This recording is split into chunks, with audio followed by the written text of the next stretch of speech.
the room anymore. That's they can't true. Hear us beat on them. That's right. That's true. Oh, that's right. He's my son, by the way. We just learned this. The genetic records came back, and he has to listen to his father. Either way, we've got Anarchy Fallen Paladins. We've got Mizzou, and I think everyone can see from across the board here that Mizzou on our list was a little bit lower, and Fallen Paladins are definitely on the top part of the listing here. So I think the general idea of these teams has come to fruition, but bans are already underway. So let's pick it apart a little deeper, Beatdown. Yeah, of course. Both teams very possible of surprising us in very different ways. So of course we're gonna be open to that and see how this actually plays out here. We're finally getting into pro draft now, so I don't have to listen to Zephyr stall for time anymore. Already seeing some pretty solid first couple of bans come through. Oh, yeah, absolutely. A lot of focus towards the bot lane here. I'm really expecting also the Mordekaiser to come through, especially since Fallen Paladins have such a prevalence on their top laner rolling through these lanes here. So getting rid of that presence is big, and I wouldn't be surprised if Mizzou puts more pressure there with this third ban. Perfect. I am a genie. I am the man, the wish god. But exactly what I like to see, taking some power off the top from Fallen Paladins and giving some more, stronger picks onto Mizzou's bench with that Shen. Yeah, the Ahri ban hurts me, as it always so often does, but there it is. I'm never letting this one go. You said the Shen comes out, but not only that, Samira gets picked on red side, and I love Chef's Kiss, that bottom lane with the Alistar. Many chances to proc the passive. Sure, we have a response from Jhin, but that... I'm going to need to see, oh, you know what? I like the Taric, because I think the best way to, one of the best ways, support-wise, to deal with that Samira bottom lane is to have the same kind of support hard engage so that you can try and shut her down. Keep her from dashing around like she's Katarina. Yeah, absolutely. I definitely think that's one of the more... The bigger potential that can come through here regarding that lane, and the shutdown is available. You give a lot onto that Cosmic Radiance window. Oh, yeah. But I like this.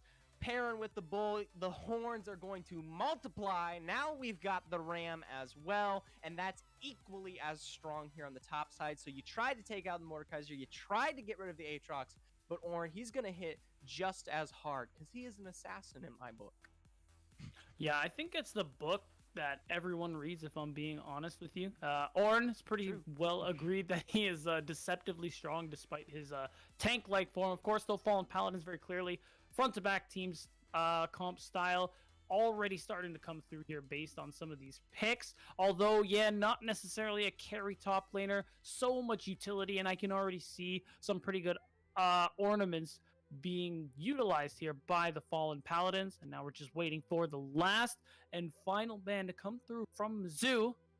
Watch it be another I was gonna say top laner, but top it's gotta be a jungler. jungler. So it's gonna be a jungler. There you go, Akram. Get rid of the priority. Wow, that is a fast pick into the Sylas here. We've been seeing a surge back of this champion here in the recent months. A lot of power and prowess, given the skirmish potential here and just the absolute monster he can become. I'm pretty sure that's going to end... Well, actually, I have no clue yet. That's a really good flex pick as well. Beautiful. You like it? Paladins. I'm chef bon appetit. That's right. So there's still that little bit of flexibility late into that draft, and now we have... Well, they're basically going to have that final counter pick as the Vel'Koz comes through from Mizzou. Ooh. Pretty safe to say that's mid... Is that top lane Pantheon? No. Nope. Sorry. It's it could be, but it's probably Jungle Panth. It's Jungle Panth, which is odd in itself. We'll see. Either would be odd, but I like Shen Jungle. Okay.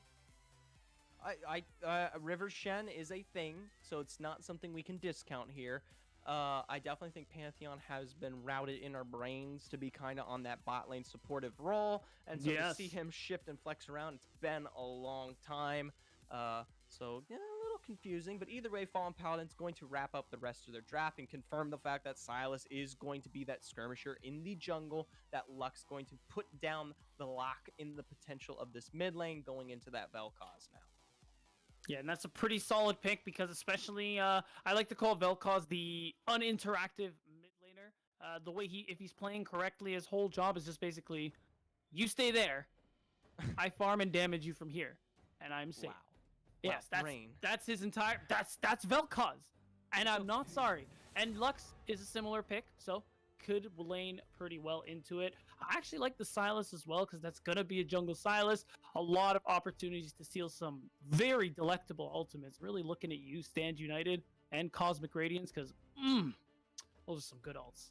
Oh, absolutely. And just before we really get into it and dig further, just to give a little bit of some of the hype to these teams here, from top to bottom, starting with Mizzou's JV team. You've got Polar in the top lane, the Bearded Lady in the jungle, Fuzzy Owl in the mid lane, Ghost Toasties, and the man you guys have been memeing in chat, spamming the troll to help Yoel in the supportive role himself, going to be carrying it out as much as possible for this team, respectively.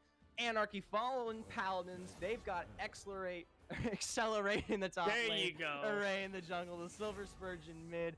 Tacos D Harina in the 80 carry role, and King Neptune as the support. Just to make y'all feel a little bit more elevated and bring some of the professionalism that you guys like to hear on the XLNC Heavyweight. That's exactly right, Zephyr, even if it is coming from you. So now, as we're exiting the draft phase here, Fallen Paladins, like we talked about, very clear that they want to play this one front to back. You have just some excellent hard engage with the Alistar headbutt into knockup. You have the Call of the Forge God. There's plenty of ways for them to start off team fights, and whatever ultimate Array ends up stealing on the Sylas. Mizzou, on the other hand, they definitely can play this style. You still have the likes of the Shen and the Taric, but especially with the likes of the Pantheon, it's looking like when they fight, they really want to get in there and pretty much won't have any ability to kite it out. So this is a hard commit, especially with the likes of the Vel'Koz. Once they're in,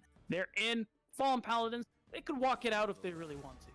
And of course, as always, we've got a timer on this game here tonight. Oh, a little bit, having to do with Ornn being on the map. And I always feel like you're putting a bomb on the table and saying, diffuse it, red, blue, green, white. I don't care. Molten Edge is coming out tonight. So, looking forward there, I give it the 35-minute kind of mark here for Mizzou, or else you're going to have to start dealing with the bull, the horns, the ram himself. Everyone's going to come, and you get that perfect front-to-back composition where, as you said yourself, they're going to be running to something a whole lot more bursty, but if that potential doesn't come through, those windows are down, and the rotation just ends up kind of falling flat. They're just going to skirmish it out, play it, perfectly, and then just win team fight after team fight after team fight. Yeah, that's right. And honestly, I think it's fair to say that there's a timer regardless of the Ornn, because I think Fallen Paladins actually have a composition that will scale better into the late game. You just have the sweet icing, the cherry on top that is Ornn and those ornaments, as he always is able to make teams scale better than they normally would have. And it's level 13. Keep your eyes out, ladies and gentlemen. Once that Ornn hits level 13, that is when things get rough for Mizzou, depending on what the game state is at the time, of course. Enough lukewarm takes out here tonight, Mr. B-Town Boulevard. I feel like people want to know what it is. I wonder how you became a color with, content like that making it towards the desk. But either way, we do have Pantheon on the board here tonight, and that's a little bit different of a case, especially since it looks like he's going to be routing towards the jungle. And like we said, I feel like there's going to be a lot of early potential here from Mizzou to get them in any sort of a lead. While they do have scaling potential through the Jhin and Vel'Koz, you need to have constant pressure, and that Pantheon, especially since it's not quite the usual rotation here on the jungle side, I'm really interested to see how our main man, the Bearded Lady, plays that through.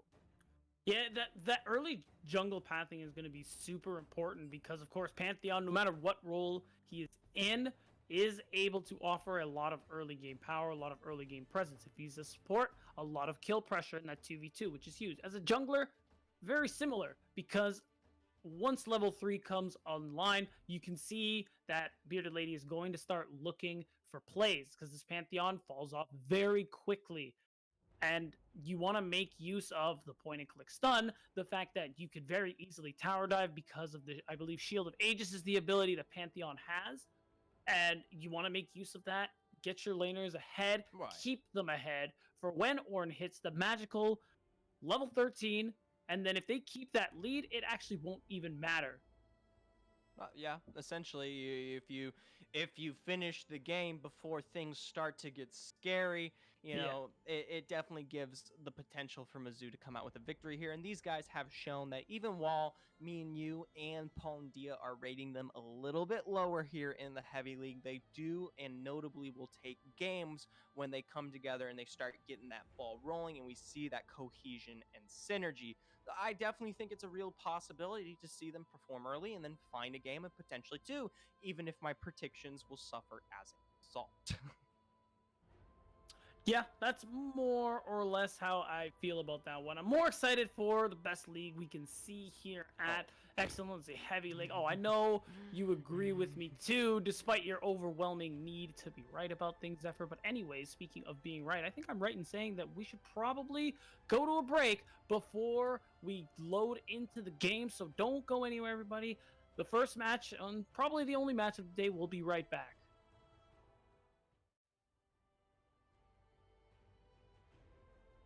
Like you're just...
Welcome on to the Rift for the first time tonight, ladies and gents, as Paul and myself, Dia, will be your guides tonight on said Rift. Mizzou versus Anarchy Fallen Paladins is our match of the night, and I am hecka excited to see how these two teams play out as they continue to develop into the power rankings that we had predicted long ago.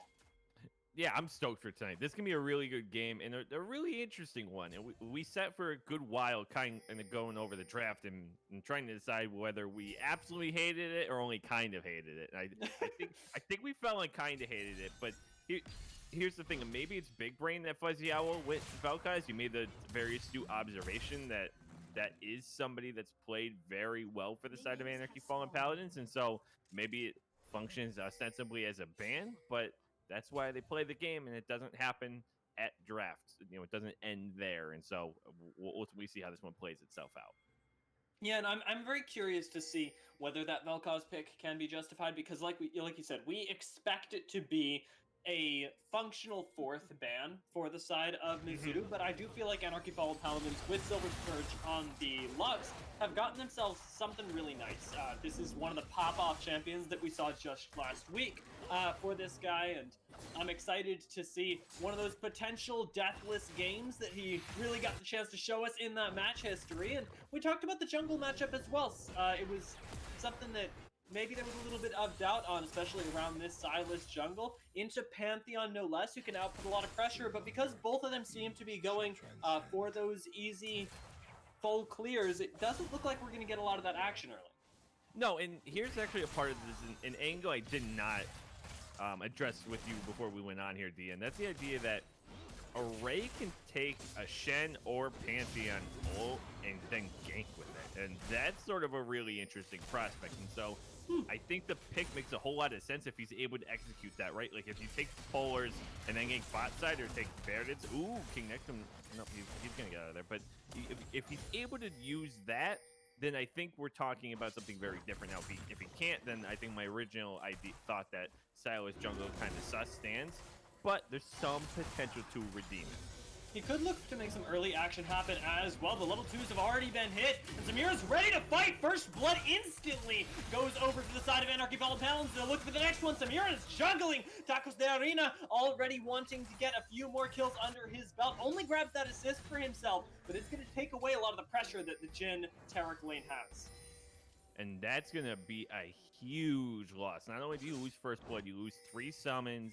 Ultimately, King Neptune only used Ignite, and so now you're going to have to play that very cautiously, as Jhin obviously has some limited mobility, and you're going to have to be very careful now. At least they have Exhaust if they get caught in a simple 2-on-2, but that one really hurts, and that's a beautiful start here for Anarchy.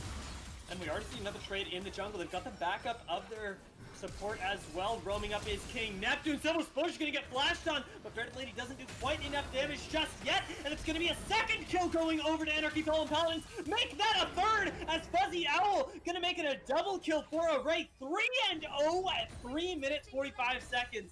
This game is so explosive, and honestly, for a Silas jungle who we thought was going to have a lot of pressure, it feels so over.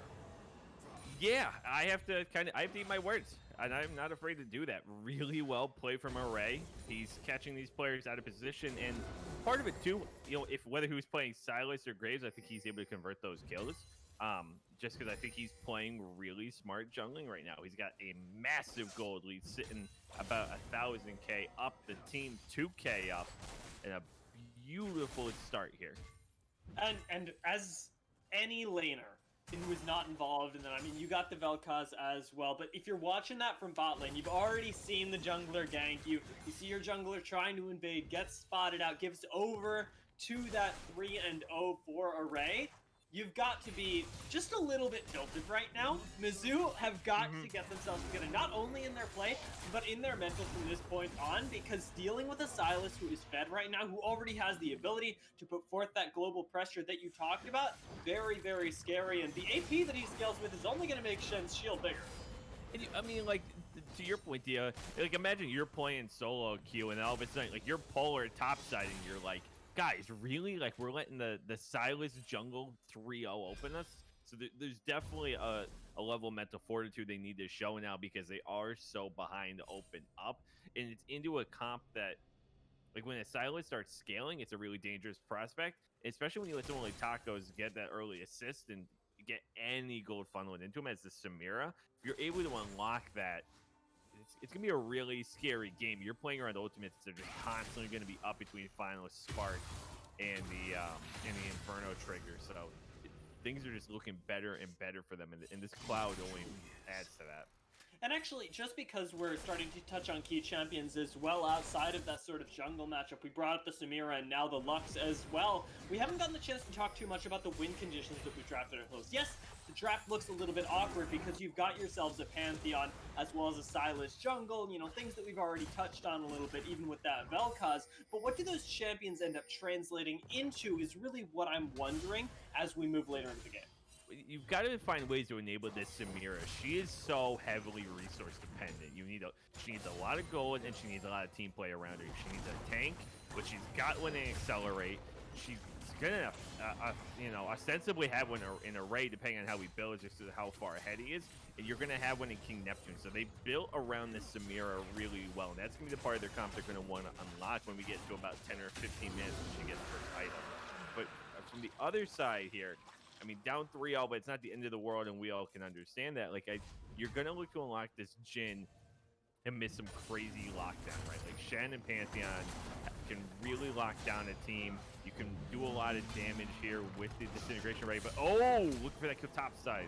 A very nice taunt will save Polar's life just for a little while, but Accelerate with the flashboard will finish him off. Might be punished by Pantheon though. Bearded Lady with the wraparound trying to collapse on this guy. Not even tankiness coming into the equation as he just managed to slow up Bearded Lady and get out scot-free. That's 4-0. No kills being given over to Mizzou, despite a lot of early fighting, and we're getting even more of it. Taco Serena gonna be stunned up though. No projectile. You can't block that one with the Blade Whirl, and will get himself out with nice dash.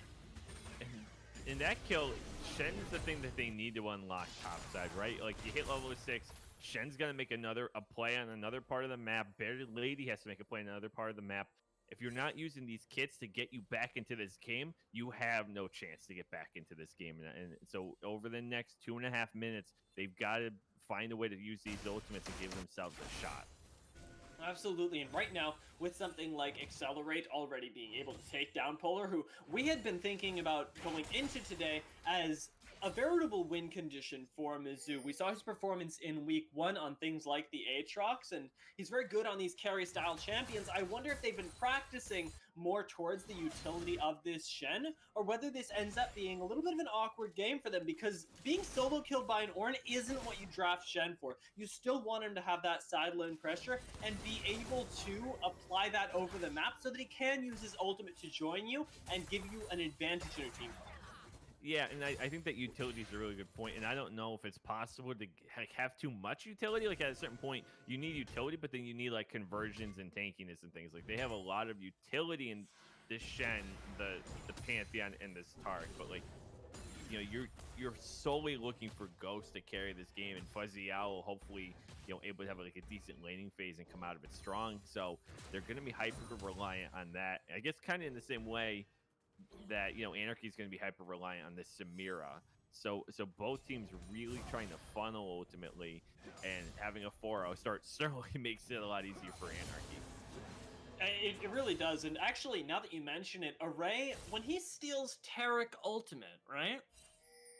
Is that just around him? Because Taric gets to apply it to 2 people, but does he just make himself and the people around him invincible? Or does it, like, apply to a second person? Because I'm sure that we're going to see the combo, hopefully, of Tacos de Arena with Array, but there it is in the bot lane. Like you say, got the Taric ultimate. Can he apply it to anybody? Or will the fight be over? He flashes backwards, but Tacos de Arena is already down, and Polar has joined the fight. It is a 4v1 in this bot side. King Neptune, he thinks about joining, but just joins to watch Silas go down as Mizzou turn that fight around, get themselves 2 kills on the board. Massive use there of the Stand United there by Polar, and I believe they had the kill anyway, but just to shore up getting that second kill, everyone gets out alive, and those are the sorts of plays they're going to need to make to continue to come back in this game. And yeah, and really close there from Array, almost was able, you know, to use that immunity to save his teammate, but just not there fast enough, didn't proc it fast enough. I'm not quite sure what he was waiting for, unfortunately, but ends up going 0-2, and now this game just got a whole lot more interesting. That being said, you has answered my question, and that is definitely when you grab that ultimate, you've got to be right next to whoever you want to apply it to, and having to get right back there when Bearded Lady has already flashed onto your carry, basically impossible. There's so much burst on the side of Mizzou, and if you couple Bearded Lady with somebody like Fuzzy Owl and even Ghost Toasty's ability to lock down people from range, it's actually a really deadly combination. Already an Executioner's on Bearded Lady as well is going to make it super duper hard to try and keep somebody alive as soon as they're stunned. Right, and it's going to be interesting to see how Array continues to swap around. So he already uses Yvonne's ultimate there. Now he can kind of go back topside if he wants, and maybe try to have the opportunity for himself to do a Stand United down bot side. So I'm going to be interested in, like, and the other teams got to keep this in mind too, of like what in the ult rotation he's used recently. Right now he's got the Bel'Kaz ultimate, but It would be kind of an awkward way to use it right now, especially against a Vel'Koz as well. You can just channel ultimates right back at each other, and Vel'Koz going to get the added true damage from his own passive, so not wanting to take that fight, but has it in his pocket for later because the dragon fight looks to be they're trying to rotate around. And this would be big, getting second dragon. Obviously, that third one's really sort of the do or die moment for a team, where can you challenge that third dragon? If you can't, how much of a chance you realistically still have to get back into the game? So they're going to be able to pick this one up sort of easy peasy here. And despite this gold lead shrinking down only about 100, they've still got command of the map as much as they want. And I really like the rotation down of Accelerate as well. Already feels comfortable in the lane, doesn't want to try too much. His back's going to get interrupted, which is also really nice for the side of Mizzou. But having this champion just walk all the way down, still saving teleport and everything, gives Anarchy Fallen Paladins so much more map pressure in the coming few minutes. As needing to get rid of the ultimate, is it right? Interesting. I don't quite know what that accomplished, but I mean, it's an ultimate. He's got to burn it. Maybe he's not thinking he's going to use something for a bit. He'll be back in about a minute, but interesting choice. I want Silas's ultimate to be renamed to Assertion of Dominance, because whenever you use your ultimate like that, I feel like that's exactly what it is. And even we all have the moment where, like, even if he's the mid laner, he walks into your lane and just like grabs your ultimate away from you. As Pantheon now looks to grab his life away. A nice use of both the Stand United and the Pantheon ultimate. That's the one kill. Might it net them another? King Neptune has the flash to be able to get over this wall array. He's thinking about going in, but Silver Splurge is still coming down. There's going to be the double shield. The Terror Cauldron coming down as well. That means that it's impossible to deal any damage to the entire side of Mizzou. A triple kill onto Fuzzy Owl. So early, 13 minutes in, gets himself a nice boost in gold, and Mizzou, nice play around that ultimate. What a combination of the Stand United there. The instant Pantheon hits the ground, he's there to join them. They're able to set up these 4-on-2 plays almost instantaneously, and then the second Silver Spurge leaves lane. You see that beautiful rotation now from Fuzzy Owl. Probably best if Array and everyone just sort of backed off the fight. Instead, they got a little bit greedy. They didn't check the mini map because you could have seen Fuzzy Owl left, able to just swoop in, shows Array has that ult to use, and now they're up 6-4. I'm also going to make the petition to make the combination of Shen and Pantheon ultimate also called Assertion of Dominance, because that was really scary. It took me like a half second to understand what was going on because I didn't see the Shen ultimate channel, and honestly, I think neither did Anarchy Fallen Paladins. Not expecting a play like that. It feels almost like the submarine plays of old, where you get an Evelyn on your team as well, and you just right in there with the Shen. And that's actually a lot of potential for the entire side of Anarchy Fallen Paladins to play right. Yes, they got a really strong team fight, but Mizzou don't actually have to team fight them. They can keep up pressure in a lot of lanes, and all of a sudden group up way faster than Anarchy. Yeah, now Array might be a...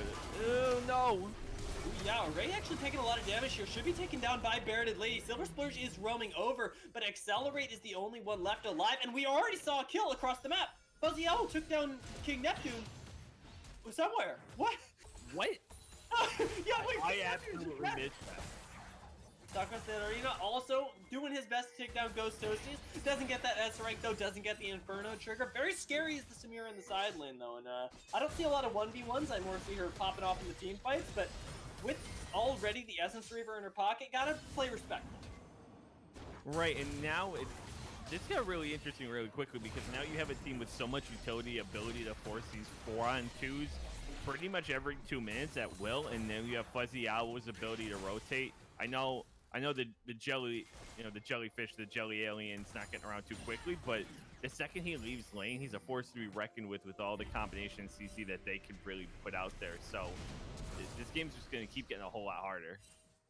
It is, and right now, I mean, we saw it just there. Yes, Array takes the channel, but tries to channel on King Neptune, but he's already being punished for it because Fuzzy Owl is rotated down with his own teleport. So much global pressure here is going to result into a kill onto Array. Yavol grabbing himself up that one. It's going to be a double root in return. A lot of damage from Silver Splurge, but that's all that he's bringing right now, and it's on a retreat. This is a champion and a player that I'm really excited about going into this game that we haven't seen be able to pop off just yet because of the way that Mizzou are forcing fights. Yavol with a brilliant Cosmic Radiance there too. He gets Fuzzy Owl, and that basically lets him like kind of wave goodbye to the curtain call that came up. So I really smart play ultimately saves Fuzzy Owl, because if Fuzzy Owl goes down there or gets too low, you might have an opportunity to re-engage with your Anarchy, because you can just dive onto him and then you have a major damage dealer out. But the Cosmic Radiance kept them pretty much at like 3/4-ish health, 2/3, and able to save them off. So really smart move there.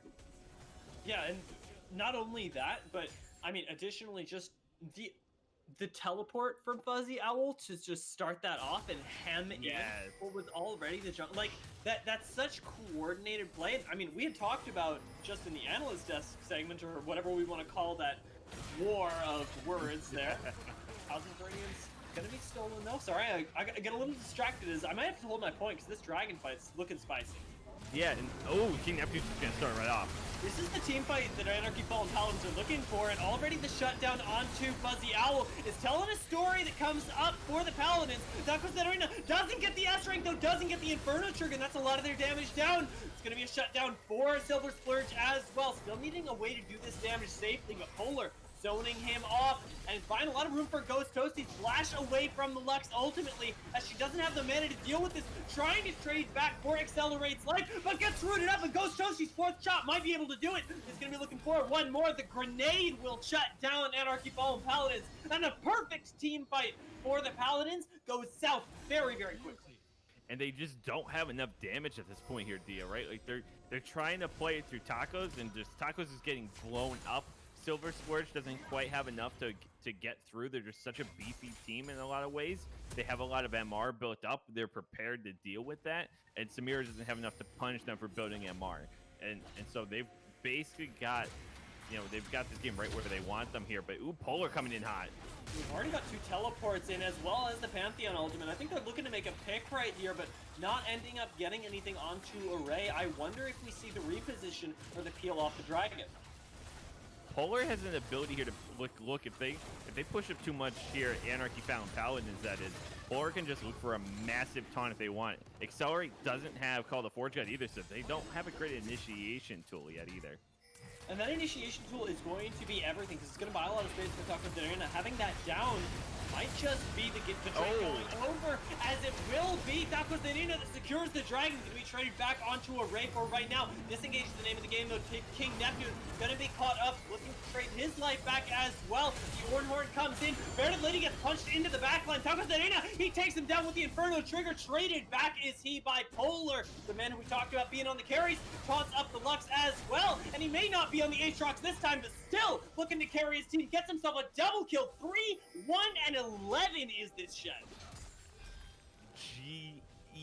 They're like, again, they're able to find these fights, and Samir just doesn't have enough damage. Like they're so reliant on her being the damage dealer, and if you're able to get away with her and like kind of dodge around Silver Splurge, because they're not able to coordinate anything, right? Like they can't CC chain because Accelerate doesn't have Call the Forge God at the beginning, so then he's using it like awkwardly late, and there's no one to follow up on it. Misses Yavol trying to convert a kill.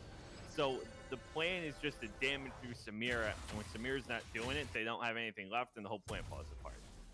It really does, and I mean, we saw it in that team fight right there. If we can even call it a team, it was more of a series of skirmishes that we saw. And like you mentioned, that Call to Forge God, I think really as soon as it sounded, I was like, yeah, I see where this line is, and it's not where the team fight is right now. It's where you see the team fight as an Anarchy Fallen Paladins not playing together versus Mizzou. The nice thing for them, though, is that they did manage to get that dragon. So even if you're not playing exactly on the same page, the potential Ocean Soul is going to bring a lot of holes that you need to be patched right together.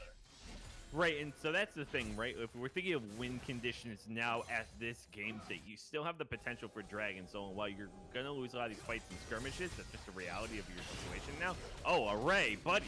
Wait, that stun lock is incredible. I think he's gone. He just straight up goes down here, but he didn't get to play the game. That's crazy, and believe it or not, I think I even said it, like that one-on-one actually is so in favor of Pantheon still, even like despite Array getting those early kills. But they're going to attempt to go for the Baron here. They're going to have to be really careful that there isn't a steal opportunity. Okay, as a Taric player, this is the perfect thing. I love taking Baron as Tarek because you get to sit there and keep everybody healthy. Right now, though, Baron Lady falling quite low is going to be able to dodge out. Oh, they get it. Burn is just in time.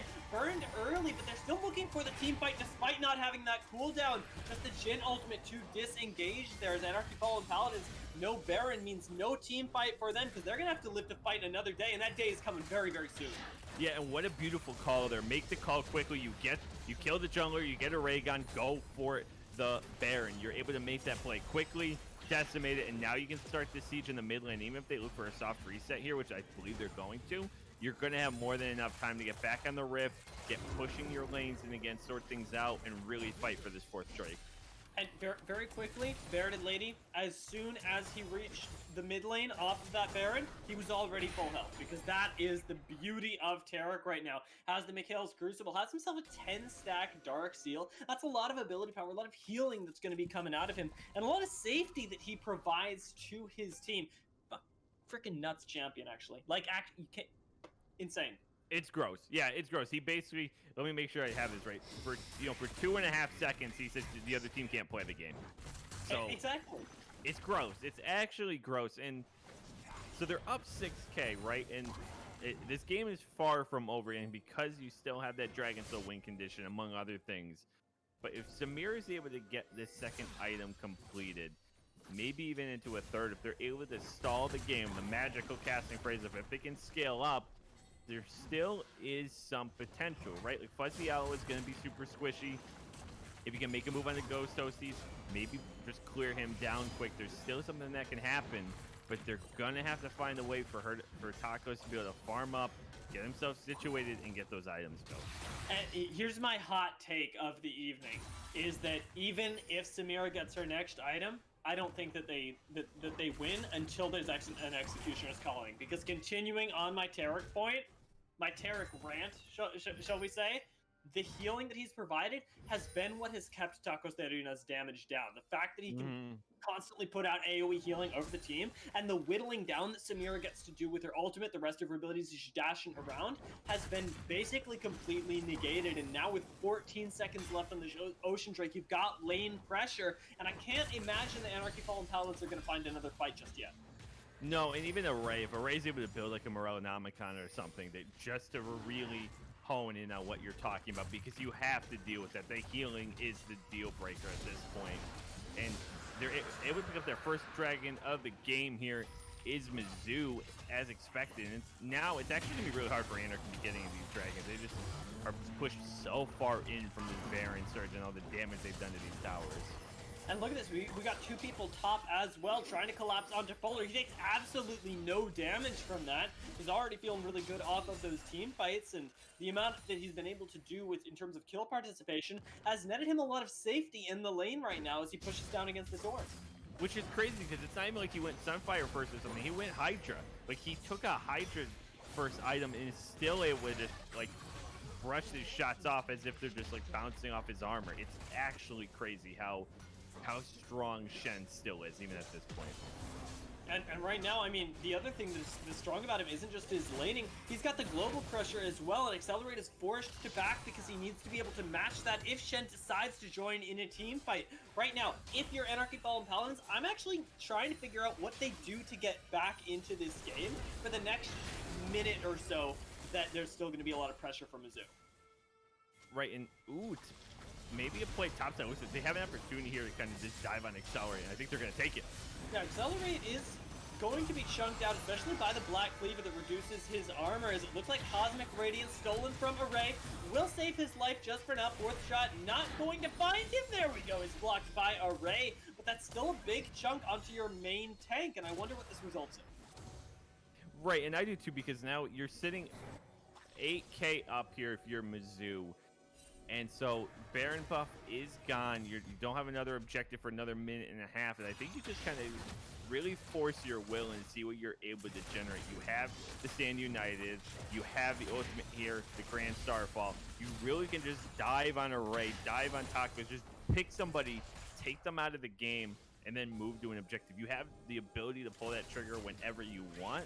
And I'm curious to see how they're going to decide to do that before a Baron, or if they're just going to force a fight in the pit.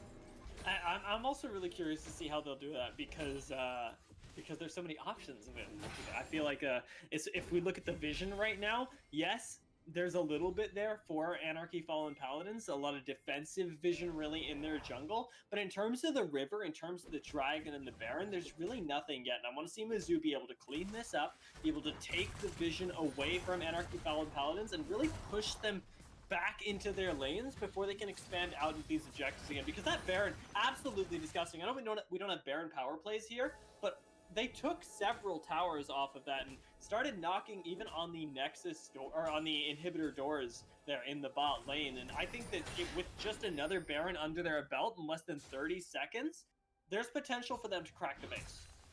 And the Anarchy hasn't even taken a tower yet, so as much as they want to try to apply pressure across the map and try to get priority anywhere, it still stops at the right at the mid mark if you haven't taken the tier 1 towers. And so that makes their job with trying to get priority or pressure on the map just immensely more difficult. And you don't really have the liberty to do it right now. Like, Baron's going to be up in a second, and then in a minute, you already have to just start posturing for that what would be soul. And so I don't really know when they're finally able to turn to the towers. Obviously, off Baron, they could. But aside from that, it's going to be really tough for them to open up this map. Yeah, double items on Samira. Now King Neptune not going to be stunned by the assertion of dominance there, as that just feels like everything that I'm saying about Mizzou has been that right now. It started with the silos, was very quickly transitioned over as they're already starting up this Baron, and they're going to be able to take this at basically no cost. Derek will make everybody a tank for the purposes of this take, and right now the global pressure being matched by the Shen has the stand united as Accelerate's walking up, but what is he going to teleport to? If Polar's got time, they've got options, and they're just taking a walk down Easy Street here to look at it. But I mean, Call of Fortune can come in. It's not like they don't have options. They have a lot of ways to enter this pit, and so they've got to be really careful. They're forcing a 50-50. And do they take it? Polar already stalling on Tacos de Arena, starts the fight onto him. S rank is hit, but he's not going to be able to find any damage with the Inferno trigger. Will the Baron? I mean, Silver Splurge with the glaze there finds the Baron, keeps Anarchy Fallen Paladins further into this game, but they want to turn this around. Does Mizzou, flashing onto King Neptune. Don't have the damage to run through the Unbreakable Will just yet. Huge double taunt into the backside, will be punished.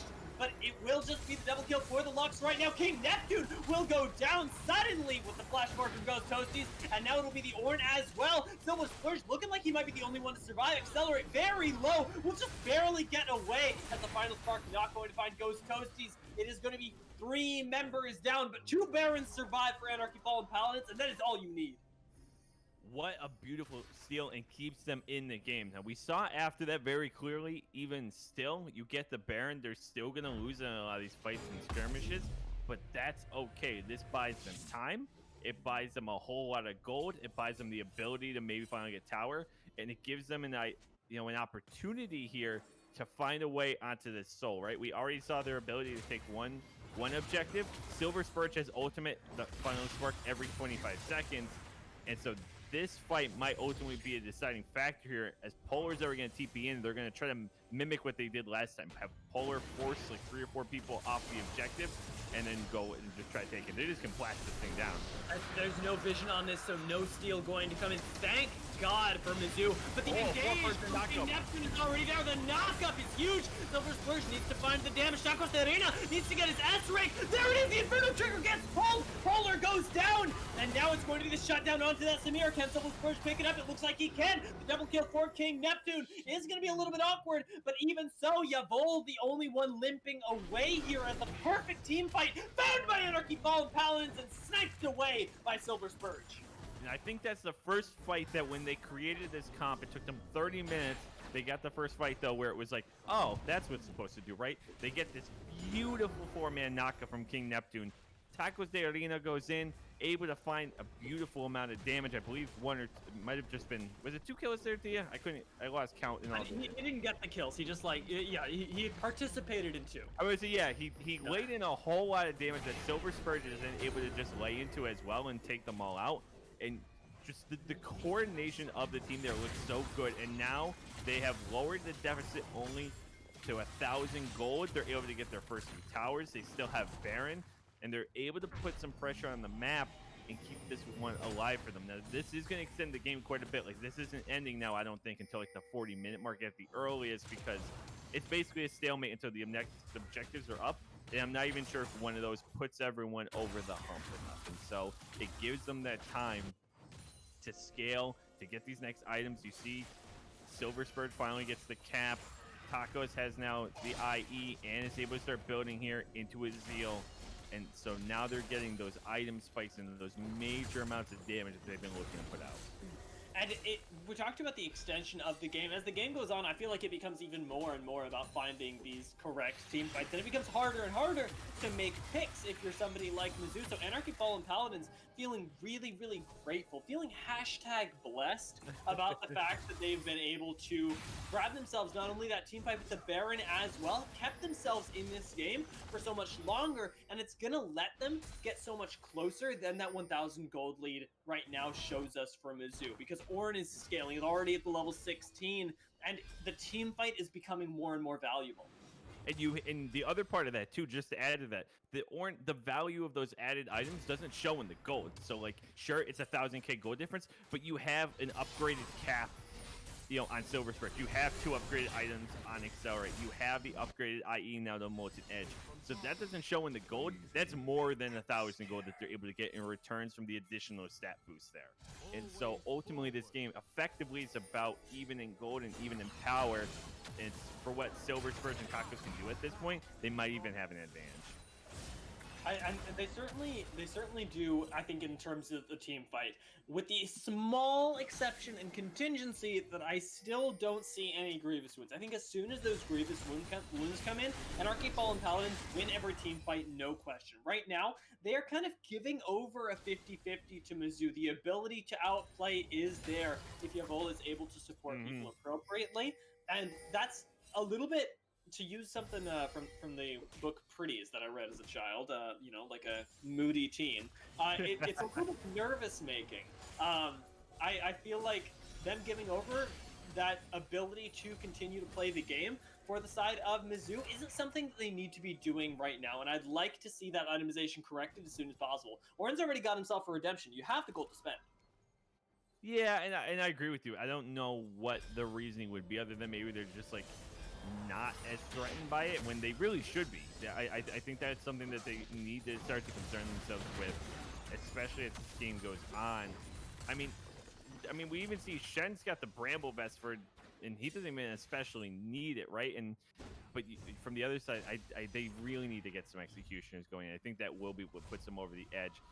And we might be seeing a bit of a back here from King Neptune. Baron's up in 20. Soul, potential Soul would be up in 40. And so if one of these teams can get both objectives, I think they walk away with the dub. But if they want to decide and kind of handshake and split the objectives here or something kind of crazy like that, but this can get very, very interesting, as neither team's like even in either of the pits yet. Yeah, and I wonder what the value of Triple Ocean would be for a team like Mizzou, because I know that you're technically in combat, but if you're not taking any damage, quote, in combat while wearing the Taric ultimate, do you benefit from that regeneration that the soul gives you? You know, because you're not taking damage. So are you really as in combat as they say that you are? Do you get a little bit of that extra healing? And right now it looks like we might see a little bit of a handshake here, because it looks like we're getting a 2-man on the Baron and the Dragon being traded there. King Neptune rotating up. This is what Mizzou want to go for. Yeah, and they're going to be able to just get that third ocean, and we'll see how it pans out for them. And they're going to actually try to make a play on the Baron now. I like the ultimate there as well. Fuzzy Owl rotating in, gets the 3-man ultimate. Tacos the Arena could kill him. The flashes behind, gets the assassination onto Fuzzy Owl, shut down instantly by Polar. King Neptune is going to survive, but the Baron already long gone and stolen by Anarchy Fallen Paladins.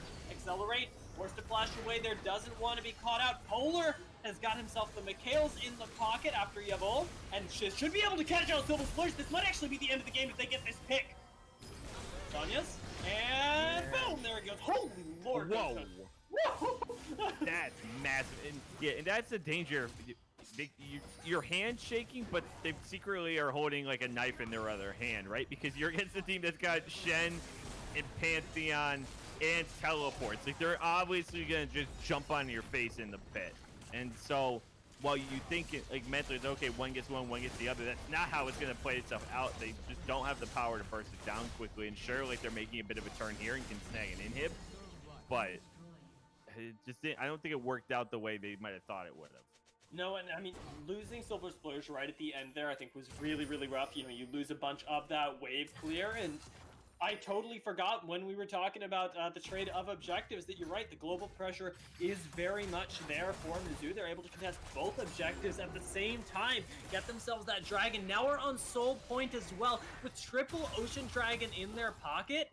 The Soul Point being threatened by both teams right now means that, the next 4 minutes the game is over. This is not a Wind Dragon. You can, whatever, you know, you take it. It's fine. No, we can still win a fight. Ocean Dragon feels like it makes the game unwinnable. Can you imagine, dude? Ocean Drake as well as Tarek on your team?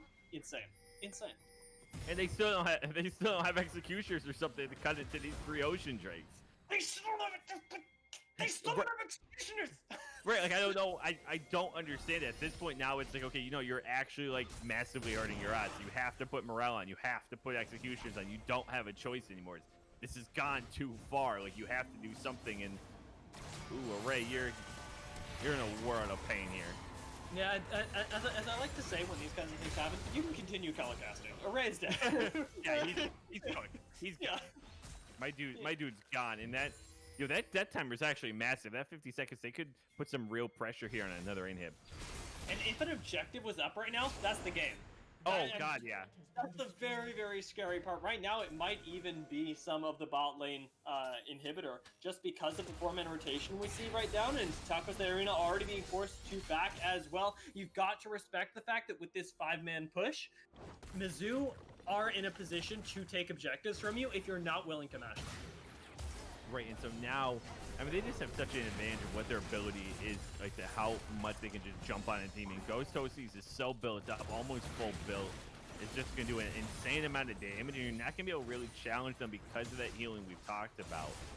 And so any attempt to come in on them, you're just going to get CC'd, taunted, stunned up, and they're just going to be able to now kind of control this map here as we've got a minute and a half until this dragon that actually does decide soul for one team. Death Brush. Yes, the Death Brush. The Deadly Garden is what Mizzou are planting here. They've been taking their horticulture classes, and they're ready, because they don't need to buy, like you mentioned. You already have the items on somebody like Jin, and that's exactly where you need them. Jin, as well as Vel'Koz, have themselves completed items. They're ready to burst anybody down, and waiting in this brush, waiting around. Yavol going to be spotted. That doesn't mean that they can't find anybody. Accelerate going to be caught out. Goes unstoppable briefly, but Yavol gets the stun afterwards. That's a pick for Fuzzy Owl. Gets himself another kill. With that Leandri's in his pocket, he burns through these tanks, even through the Unbreakable Will, and it's another 4v5 that Mizzou kept themselves. So he's going to spawn, Accelerate's going to spawn the second Drake is up and has TP, but it might not matter. King Neptune's going to be just obliterated here in the jungle. Manages to flash away there, which is actually really big if he can survive, because you need him for this dragon fight. 30 seconds on this, and Array roaming over should secure his life. Has the Tarek ultimate as well. Look at him tickling Polo. They're having just a fun little time. Cannot touch my dude. He's so beefy. Yeah, they don't have Anarchy Fallen Paladins. They don't have any vision, so there's no way for Accelerate to join this fight. So if they just want to bully this and move 5 onto the Drake, they absolutely can and just take. But I think instead they're just gonna take the kills. And yeah, if Silver Splurge goes down here, and like I said before, that's the objective, and he's gonna be knocked up, gonna be stunned up. No story for him, as Fuzzy Owl will take him down. Well scaled on this Vel'Koz, can take as much as he wants, and Ghost Toasties, he wants to kill as well, gets himself one onto King Neptune. No other kills just yet as they follow the carries for right now, but it should be the game right here for Mizzou, because they're walking it down. They've got the numbers advantage, and they have the sustain advantage even more so. Array's got himself a Jin ultimate. It's not going to do anything right now. Ornhorn comes in for the engage, but what are you engaging on to? Tackles Arena. He's forced to run away, forced to flash away. Then your Samira's on the back foot. Bearded Lady gets the Shen ultimate. Ghost Toasties is running down your AD carry in the back line. Blown up. Gets he as out of the Zanyas. Comes Tackles Arena before going down. Bearded Lady is kiting it out. But we have the damage from the Vel'Koz, as well as, surprisingly, Yavol with this Tarek laying down the pain here. Shen ultimate as well as Silas cooldown. Silas ultimate has no cooldown, but the But the champions, and even furthermore, the Nexus now under siege, as we're actually going to see the turnaround here. The snipe out onto the Tarek will end that particular fight in favor of Anarchy Fallen Paladins, and look where it ended. They might have thrown. They might have thrown that, because now they get Soul and Baron.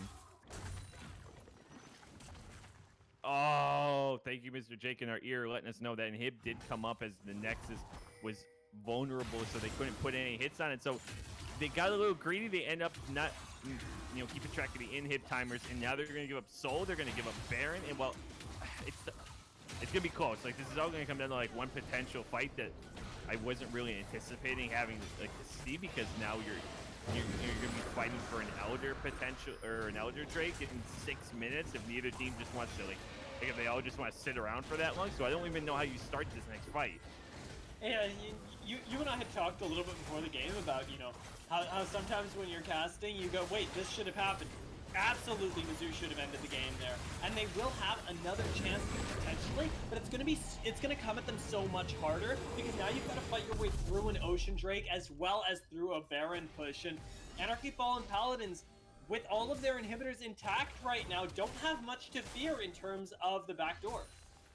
Yeah, I don't really know what you do, because you're not really, I think with Baron and Soul, as stupid as it sounds, I think you still win the fight, and I think it still is actually, a calculation. It's not a given, because of how poorly this comp has been working for them, honestly, just to this point.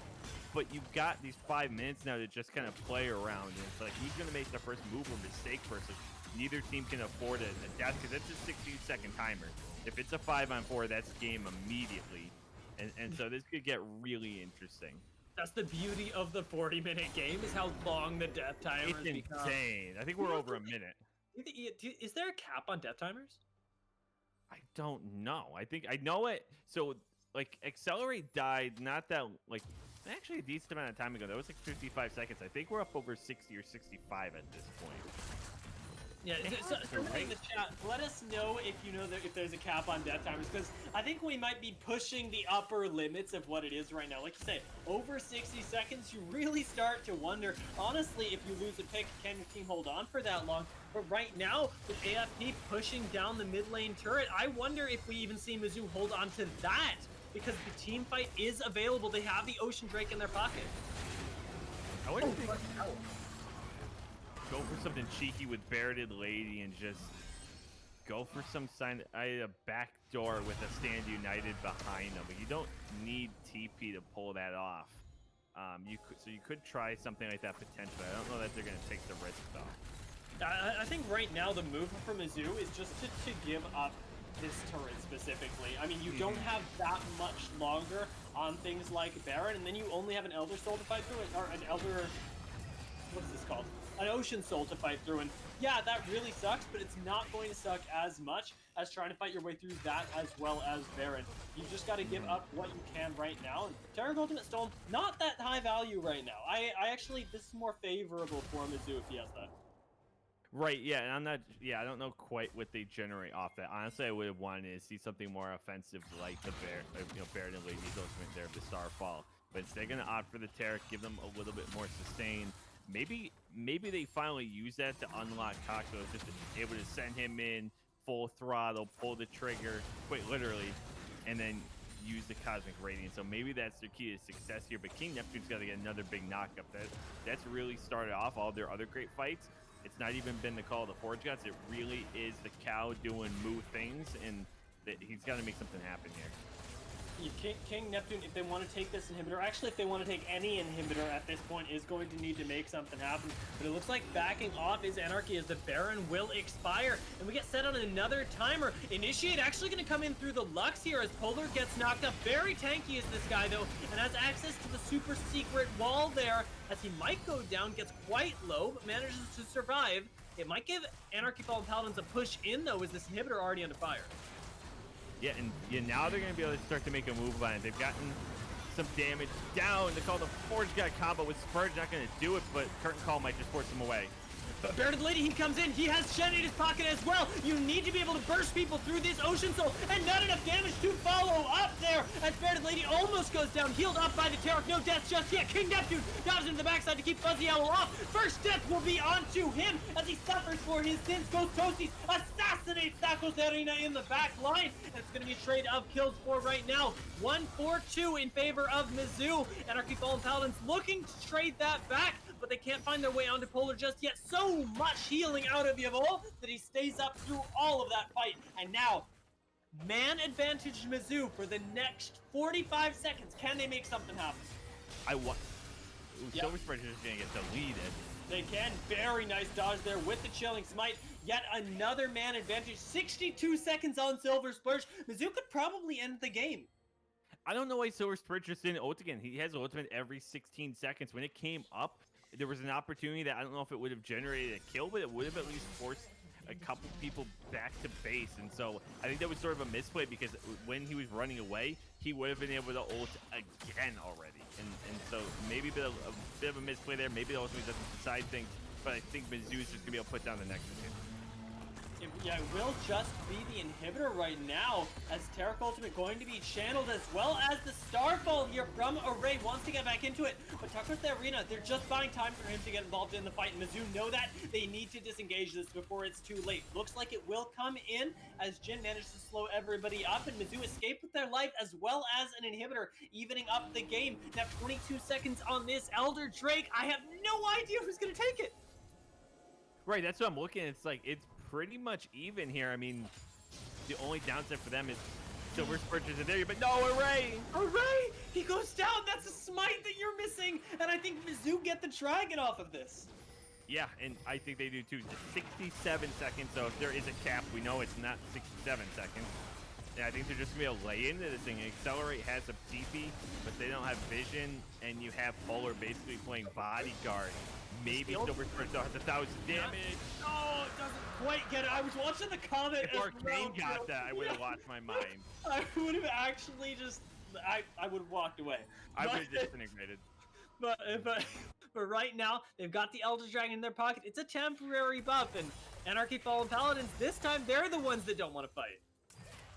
Yeah, like this is actually pretty crazy. Like I knew this game would go 40 minutes once we get to the 30-minute-ish mark, but I was not anticipating a 48-minute, like 80k goal. Like some of these stat lines are just to a region now that is actually pretty absurd. But this should give them over the Baron here, and they're just gonna be able to put the hurt down on them. They're gonna be able to walk in pretty much for free. I mean, you just can't do enough damage quick enough, as much as Silver Spurs can do. And you can just walk in behind a Cosmic Radiance and call it a day. I'll say once again, by the way, Tarek MVP of Dragon Fights. Absolutely in love with this man. Get him a promotion. Seriously. Right now, though, it's going to be that push down the mid lane. Mizzou going to take a little bit of damage there. Like you said, 16-second cooldown. If you can chunk me able to use it. Maybe we see Artillery Lux firing down, but we have the artillery in the pockets of Mizzou right now because they've got themselves the Vel'Koz. Jin Ultimate tries to initiate something. They've got the Elder Dragon. They need to find the burn, though. Fuzzy Owl gets caught out a little bit. Yavol still deleted! And Ghost Toasties now is on the run. Bearded Lady surviving in the backside. Gets himself a kill. Fuzzy Owl as well, but a double kill for the Lux. Ghost Toasties cannot involve himself in this. 4 dead on Mizzou as Anarchy Fallen Paladins. They out macro the fight. Not, you know what I'm saying. This is a throwback, but Anarchy Fallen Paladins, they end up finding themselves that fight, and now Mizzou, I don't think you survive. There's no way, right? No. At this point, honestly, if I knew, if only I knew. If I knew, I don't know if we would have gotten up 50 minutes. Like what's Accelerate doing? Why is he not there? I mean, I guess he can join late. Okay, but like, Yavo's up in 8-17. Ghost Toasties is there. You just need to engage. If you just kill Ghost Toasties here, like Accelerate's gonna be here. I was gonna say you're throwing. Like, if you just get rid of Ghost Toasties, it's game. But I think they're gonna be able to take it anyway, even with Yavo here. And that teleport really gonna seal the game as the minions can't be taken away. The tower fall and the Nexus finally goes down at 50 minutes and 45 seconds. Anarchy Fallen Paladins eke out the win over Mizzou. That was actually ludicrous. Like that That was insane. That went. You want to talk about going the distance? That's a game that went the distance for sure. And ultimately, I mean, really well played by both teams, and that sets up what's going to be an awesome series now moving forward from this. I'm so excited. Like you say, if this game was this back and forth, what do we have for the rest of the series? Because I felt like we saw a lot of really individual, strong and weak performances. But specifically, I really like the game plan that Mizzou came at this with. They weren't able to close it out in time, and Anarchy Fallen Paladins, with their team fight composition, were able to drag this one out, get themselves a really, really clutch team fight in the end around their nexus, no less. And I'm going to throw it over to our analysts, Beatdown and Zephyr, to hear what they have to say about how it was that that game slipped through Mizzou's fingers. Thank you, Dia. Congratulations on the great cast. We appreciate the transition there. And my God, Beatdown, this game has absolutely shredded any preconceived notions about either of these two teams across the board. We were absolutely losing it ourselves, and it is just undeniable how I can't. I am speechless here. You and I were literally screaming back and forth. The game was so back and forth, up and down, quite literally like a seesaw. There's so much back and forth between these teams. You started the early game. Mizzou Esports end up giving an early lead to the late game team fighting composition that is Anarchy Fallen Paladins. Guess what? Anarchy kind of screw up the fact that they are a late game team fighting composition and start to get a little brazy, not respect the global and semi-global ultimates on the side of Mizzou Esports.